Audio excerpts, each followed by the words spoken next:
Sometimes, I can't help but wonder why certain games didn't get the attention they deserved, and I wish more players had the chance to experience the gems they truly are. Today I'm showcasing some of these games that I hope you'll get to experience as well. Without further ado, let's get started.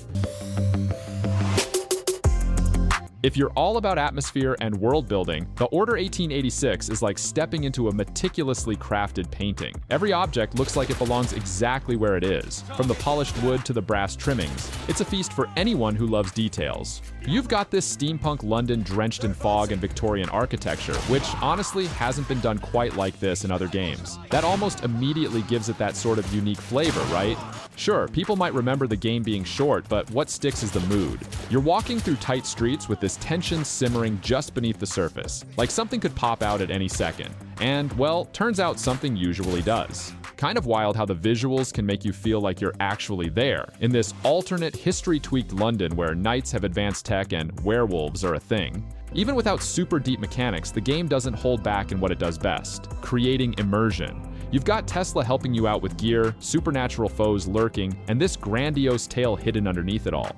It's always sort of felt like a missed opportunity for more, but what is there is so full of potential. Imagine immersing yourself in that world again, knowing that you're gonna suck up every detail of that steampunk aesthetic and let the beauty of the game's environment linger long after the credits roll. It may not have layers of replay value, but for that one time through, it's something special.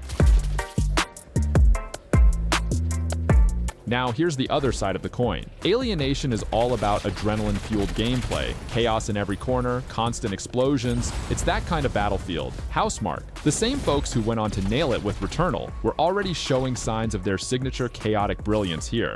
Like, within minutes of starting, you're knee-deep in alien enemies, and particle effects swirling all over the place. It's relentless, and it never pretends to be anything else. There's this solid sci-fi backdrop, but honestly, it takes a backseat to the action. What you're looking at is that top-down view, raining down bullets and dodging everything coming at you. It's real fluid, like the action keeps you moving, thinking, reacting, sort of in a constant flow, which, for a game like this, just hits right. The cherry on top is its weapon upgrade system. Customizing your guns and abilities feels satisfying in that way where you're tweaking numbers for hours and seeing real chaos unfold because of it. And the co-op. That's where Alienation truly shines. Bringing a couple of buddies into the fray makes every crash, every fiery explosion, and alien swarm even more fun. It's chaotic, but controlled. You're working as a team, covering angles, and sometimes just barely surviving a wave. There's a thrill in seeing a friend's health bar dip dangerously low, only for you to swoop in, guns blazing, with aliens pixelated all across the screen. It nails that arcade-like satisfaction, while giving players systems to deepen the play. Not every game needs an epic narrative. The pure insanity of waving off alien hordes with upgraded guns is its own reward. Next up, we have Digimon Story Cyber Sleuth. There's something about Digimon Story Cyber Sleuth that clicks in a way JRPG fans wouldn't want to miss. It takes the idea of catching and evolving Digimon and turns it into an experience packed with strategic depth, all while rolling out a surprisingly engaging narrative. For a lot of people, Digimon games don't always get the same level of love as Pokemon, but Cyber Sleuth manages to stand on its own with real confidence. The heart of the game lies in how you manage and evolve your Digimon. You've got this whole detective vibe going on while diving deep into a digital world, where raising these creatures feels way more rewarding than you might expect. There's a real sense of progression as you shift your Digimon into new forms, choosing between paths to unlock even crazier evolutions. It's that cycle of constantly tweaking, evolving, and re-strategizing your team for battles that loops players back in.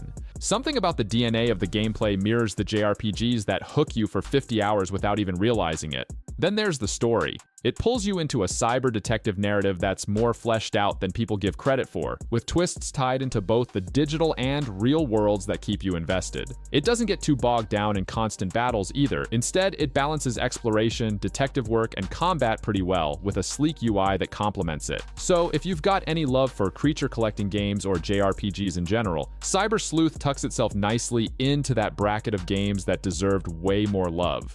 The authenticity it brings to the Digimon universe makes you feel like you're raising your ideal team on your terms. Now, Knack 2 is a blast of a surprise considering where the first game left things. The original Knack didn't exactly leave a memorable imprint, that's just the truth. But this sequel, it's like they went back to the drawing board and figured out where things needed to change, and to their credit, they nailed it. The platforming in Knack 2 feels tight and much more enjoyable. There's a lot of experimenting with Knack's size-changing abilities, which opens up these moments of creative problem-solving. Shrinking to squeeze through tight gaps, then growing to smash through walls in the next moment creates a fun back and forth between exploration and combat. It's that simple but effective mechanic that gives the game variety without overcomplicating things. Then, there's the combat. It's not groundbreaking by any means, but it's polished, blending platforming with action in a satisfying way. When you start pulling off combos or using environmental objects to take down enemies, it feels a lot more rewarding than expected. There are even co-op options that let you pull off synchronized moves, adding some depth and strategy if you're playing with a friend. With Knack 2, it's less about pushing the boundaries of the genre and more about making all the basic elements of a good platformer feel sharper. They tighten up the level design, throw in more variety, and just overall make it fun to play. If you're into action platformers but passed on this one due to the first game's reputation, there's really a lot more under the hood here. It's got the kind of charm that sneaks up on you. Not something folks tend to rave about, but good when you need that light, entertaining romp through fun worlds.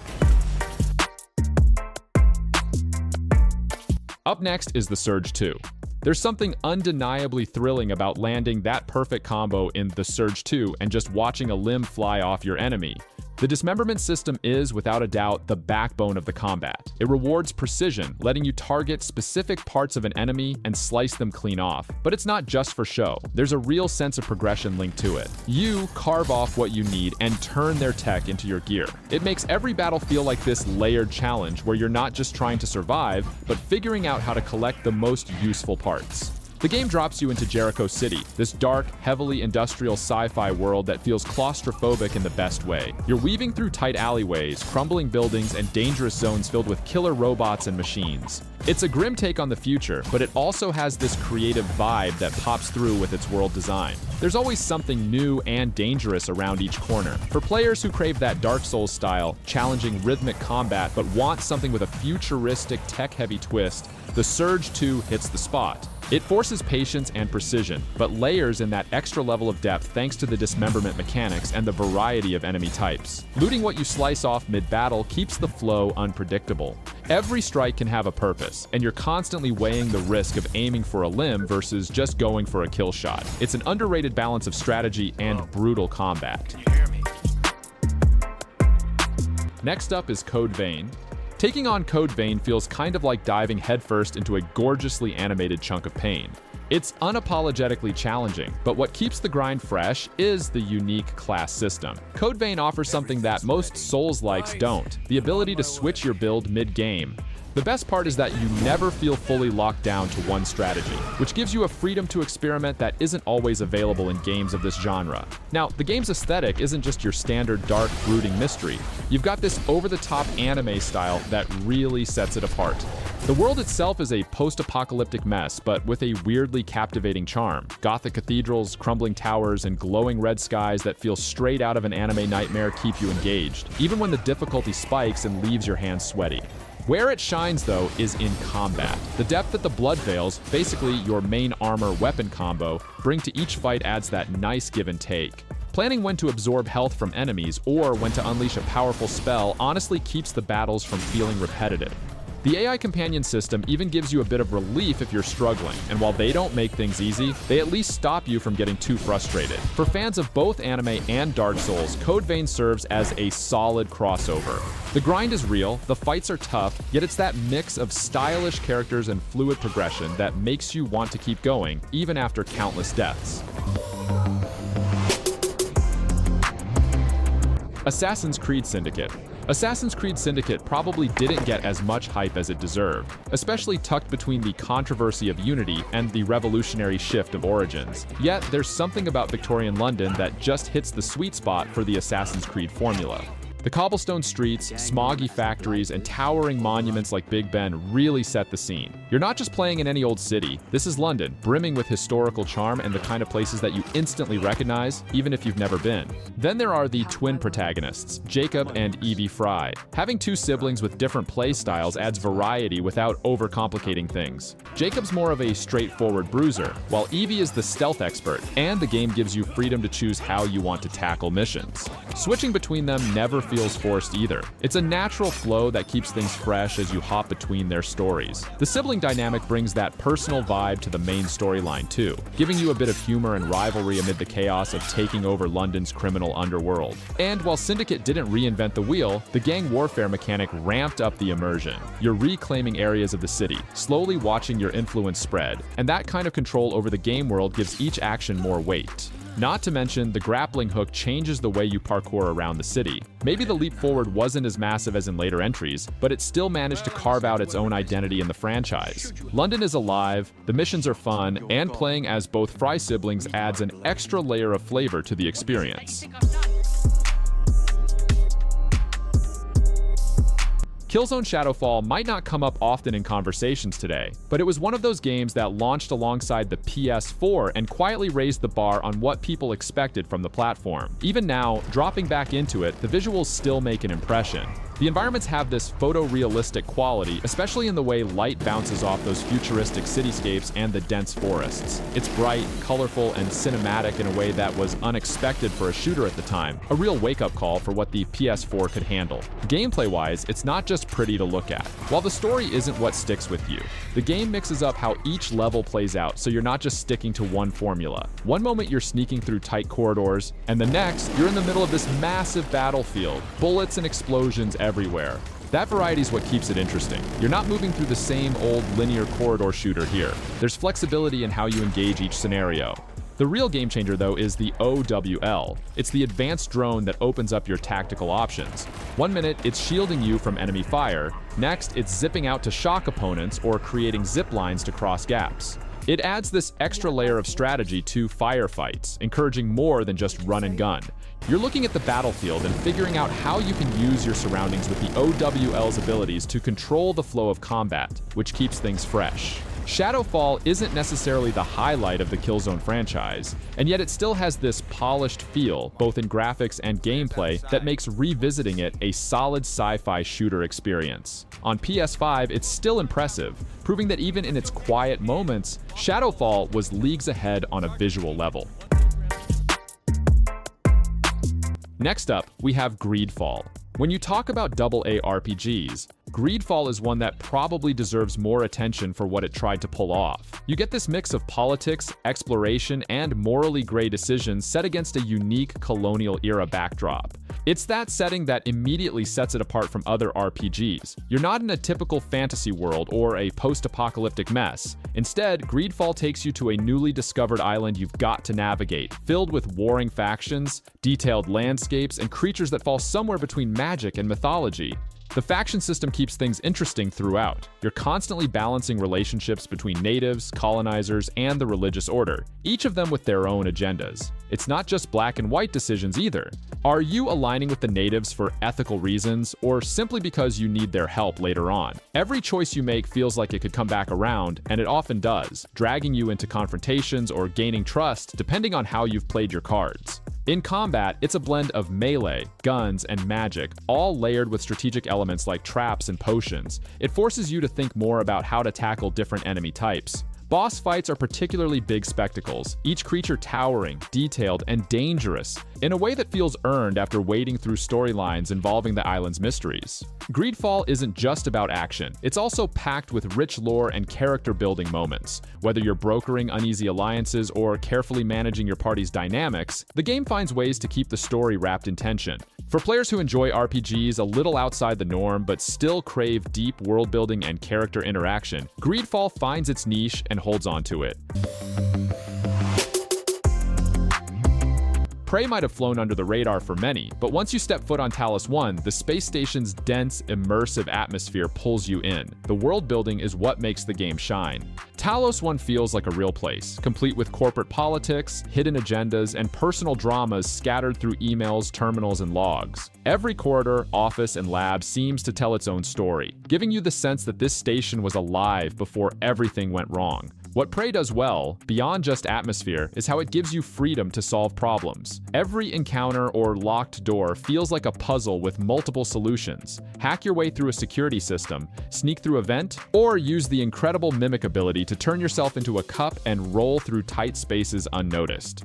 The mimic ability alone adds such a unique twist. You're never short of creative ways to tackle obstacles. It's all about giving you tools and letting you experiment with them in weird and wonderful ways. Combat also reflects this. The Typhon, alien enemies that can blend in with their environment by replicating objects, introduce this constant sense of paranoia. Every object, a chair, a box, might be waiting to spring to life and attack. It keeps you on edge during exploration. As you progress, psychic and tech-based abilities make enemies feel like challenging puzzles in themselves, with several ways to approach each fight.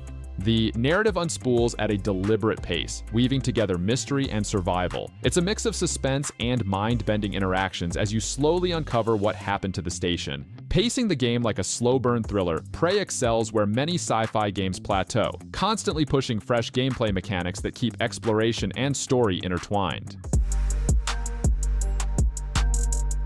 A Plague Tale: Innocence. This 2019 game hits with a kind of emotional weight that you don't always expect from a game. Set in the middle of the brutal Plague era, this story places you with Amicia and her younger brother Hugo, two siblings just trying to survive amidst the horrors of war and illness. The atmosphere is thick, haunting even. The world feels oppressive, with rats swarming in the shadows, plague-ridden streets, and crumbling towns that paint an unsettling picture of medieval France. Gameplay focuses heavily on stealth, but it's not frustrating or overly complicated. The tension comes from the constant sense of danger lingering around every corner. Guards, soldiers, and rats alike pose threats, and guiding Hugo safely through it all makes the stakes feel personal. Combat is minimal, which honestly makes it better. Instead of focusing on brawling your way through, you rely on strategy, crafting alchemical solutions to distract enemies or manipulate the environment. It's not about overpowering your enemies, but about outsmarting them, which adds depth to every encounter. While the mechanics are solid, it's really the narrative that draws you in. Watching Amicia's relationship with Hugo grow, seeing her shift from just a protective older sister to someone fighting for their lives, grounds the entire journey in true emotion. Every interaction between the two builds layers to their characters, making the story not just about survival, but also about the bond they share. Every beat of the game pushes you forward, whether it's through the haunting music or the stunning visuals, and by the end, this game leaves a lasting impact, encapsulating tragedy, hope, and survival in a captivating package. There's something raw and almost primal about Mad Max. Set in a desolate, open-world wasteland, the game thrives off that intense vehicular combat and chaotic, post-apocalyptic energy. When you're behind the wheel, tearing through the desert, ramming enemy car convoys into oblivion, it feels like you're genuinely living out an action sequence from the films. The whole world is built around surviving the harsh environment, scavenging for sparse supplies, and using your car, the magnum opus, as both your weapon and your lifeblood on the dusty roads. Everything revolves around that magnum opus customization system. You're constantly tweaking it, upgrading armor, spiked wheels, engines, to ensure it's tough enough to take on rival warlords and marauding scavenger groups. The car is basically an extension of Max himself, and battles feel like high-octane destruction derbies, with explosions, gunfire, and brutal takedowns at the heart of it all. Even outside the car, the hand-to-hand combat comes with the same punch, borrowing from the various brawler-style systems found in other games, but amped up with gritty desert brutality. Pummeling enemies into submission in that signature slow-motion finish adds to the whole rugged vibe. The open-world design itself hits differently compared to other sandbox games. The wasteland is vast, sure, but it's not about packing it full of markers or unnecessary fluff. The world feels truly desolate, with massive sandstorms rolling in and abandoned camps just waiting to be raided for crucial scraps. This emptiness fits. It nails the lonely, harsh atmosphere of a world torn apart by hunger, greed, and violence. Though it didn't get the accolades it possibly deserved in 2015, Mad Max still holds up today. On newer consoles, the sheer joy of vehicular carnage, paired with a desolate yet captivating world, makes it worth jumping back into. Every knock, crash, and explosion has weight, immersing you in this brutal, unforgiving desert wasteland. The Technomancer. If you're in the mood for an RPG that leans into sci-fi, the Technomancer is one of those AA gems that doesn't get talked about enough. Set on Mars, the game presents this gritty, struggling colony where resources are tight and factions are at each other's throats for control. There's something about the Mars setting that gives it an isolated, almost desperate feel, where survival isn't just about outlasting your enemies. It's about finding a way to thrive despite the hostile environment. The real hook is how the Technomancer blends a futuristic dystopia with a dose of magic. Well, technically, it's energy manipulation. As a Technomancer, you've got these cool electric-based powers that mix perfectly with melee and gunplay, creating fluid combat scenarios. You can shock enemies, leap across the battlefield, or mix those powers into close-range weapons, which gives combat a refreshing twist. You're not stuck in a specific playstyle either. You can switch between 3 combat stances, letting you adapt to different situations as they come. It's that mix of magic and tech that makes you feel powerful, yet grounded in a world that's constantly pushing back on you. Alongside the combat systems, the Technomancer is an RPG with all that faction-driven depth and decision-making you'd expect. Aligning yourself with different groups can affect how the story plays out, and what makes it stand out are the moral choices woven carefully throughout. Nothing feels as simple as good versus evil here. Every decision feels like survival, shaped by who you trust, and how you navigate the politics on this red planet. It may not be the most polished experience, but there's still something engaging about the Technomancer. Between its unique setting and satisfying combat system, it offers a solid RPG adventure that pushes creative world building outside the typical fantasy fare. Enslaved Odyssey to the West is a beautiful game, both in its post-apocalyptic world design and its storytelling. What makes Enslaved stand out, though, is how personal the journey feels. It drops you in a world where nature has reclaimed what's left of civilization, with overgrowth swallowing once advanced cities, making for some seriously striking landscapes. The mix of vibrant colors amidst the ruin gives the world this unique life, pulling you in as you explore each corner of this lost society. At the heart of it all are the dynamic characters: Monkey, a strong but solitary survivor, and Trip, a tech-savvy young woman who needs his protection. Their unlikely alliance is born from necessity, but the bond that develops over time feels natural and engaging. The game nails the odd couple dynamic, with Monkey's brute strength paired with Trip's intellect creating a balance both in gameplay and storytelling. The relationship grows not just through cutscenes, but through idle banter during missions, which makes the connection feel real. Combat and platforming carry a nice blend of action and puzzle solving. Monkey packs some serious power in fights, using his staff in fluid, hard-hitting combos, while environmental puzzles rely heavily on teamwork. Trip's tech abilities allow her to lend support, distracting enemies or hacking devices, keeping things varied as you alternate between brains and brawn. The pacing makes sure things never feel stale, with perfectly timed transitions between combat, platforming, and emotional character-building moments. Narratively, it borrows from the classic Journey to the West, but spins it with a futuristic twist. You're basically chasing freedom in a world overtaken by rogue machines, but it's the character growth and their evolving relationship that really sticks. While not a massive blockbuster title, Enslaved' story-focused design and memorable journey through its beautifully decayed world hits in just the right way, especially for fans of narrative-driven action. Next up, we have Control. Control might have slipped past some, but for anyone lucky enough to dive in, it's a wild, mind-bending ride that hooks you with its strange but captivating narrative and truly unique gameplay. Remedy crafted something special by giving players a world that feels like it's constantly shifting under their feet. You're dropped into the Federal Bureau of Control, a fascinatingly eerie building known as the Oldest House. It's a place that almost feels alive, bending reality with its corridors warping and entire areas transforming as you progress. This otherworldly setting constantly messes with your perception of space and time, which ties perfectly into the game's themes of altered realities. Combat is where Control is also notable. You play as Jesse Faden, who wields telekinetic superpowers like a kid in a candy store. One minute, you're flinging desks and chairs, and the next, you're ripping chunks out of the walls to form debris shields. The physics and control makes every fight feel impactful. Tossing objects with your mind, manipulating them to smash enemies, or hovering in midair to dodge attacks gives combat this fluid, empowering flow that feels satisfying the whole way through. Add in the transforming service weapon that morphs into different forms like a shotgun or a sniper, and you've got this natural blend of gunplay and supernatural abilities that keeps things fresh. You will also soon notice the game's dripping with atmosphere. A lot of the storytelling is environmental, with cryptic documents scattered around that weave stories of government cover-ups and phenomena too bizarre to explain in a single sentence. Remedy's attention to detail, whether it's the haunting visual effects or quirky side characters, makes Control an experience where the strange becomes the norm. It's an experience that feels entirely its own, wrapping together a mind-bending world with gameplay that pulls you deeper into its unsettling mystery. Deliver Us the Moon doesn't rely on high-octane action or huge spectacles, but instead grabs you with quiet tension and a strong sense of atmosphere. Set in a future where Earth's resources have run dry, you're tasked with heading to a moon base to restore a lost power source that could save humanity. There's an eerie desolation to the whole experience. The moon base feels abandoned, quiet, and cold, really immersing you in that sense of being utterly and completely alone in space.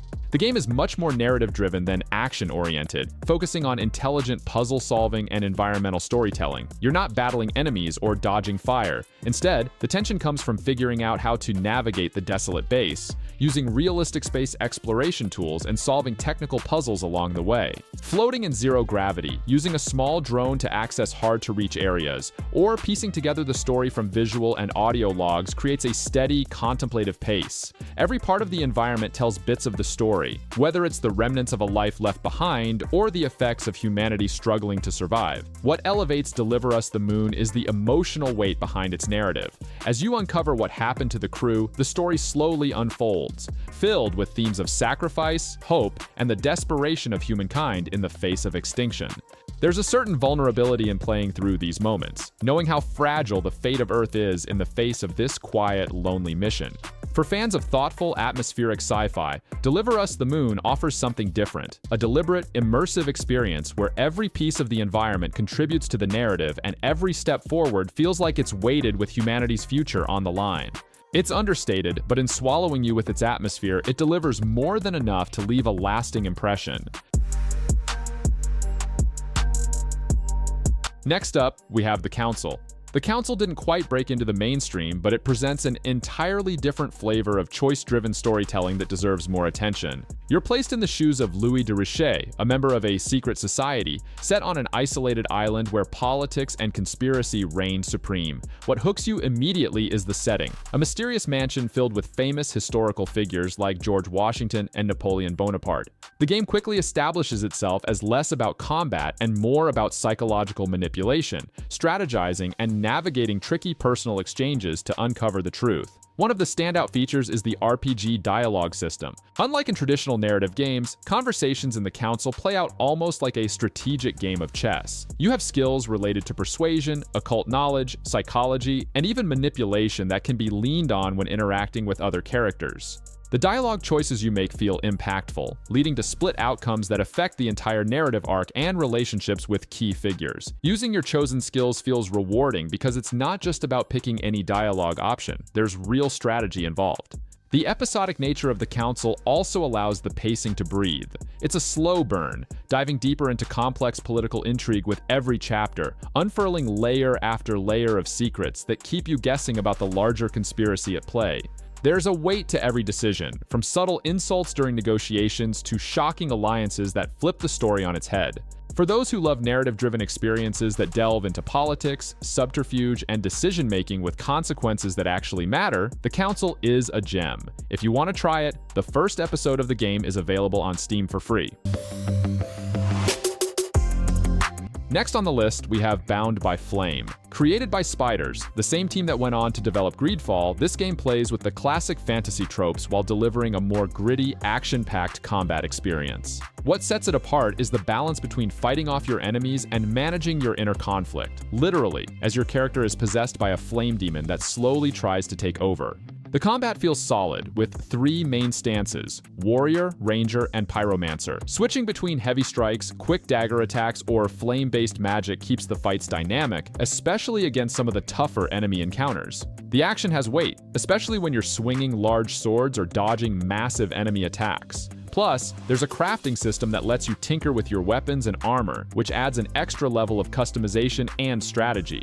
What's really intriguing in Bound by Flame is the choice system tied to your demonic possession. Throughout the game, you're constantly battling with this inner voice, urging you to take the easier, darker path for more power. It's not just cosmetic. Choosing to give in to the demon affects dialogue, relationships, and even how you appear. The game sets up this conflict between rejecting or embracing the demon in a way that adds layers to the moral choices you're making, especially since it changes the way the story unfolds. While not a massive RPG on the scale of popular AAA titles, Bound by Flame delivers a gripping experience for fans who enjoy classic fantasy mixed with tough moral decisions and satisfying action combat in an underrated package.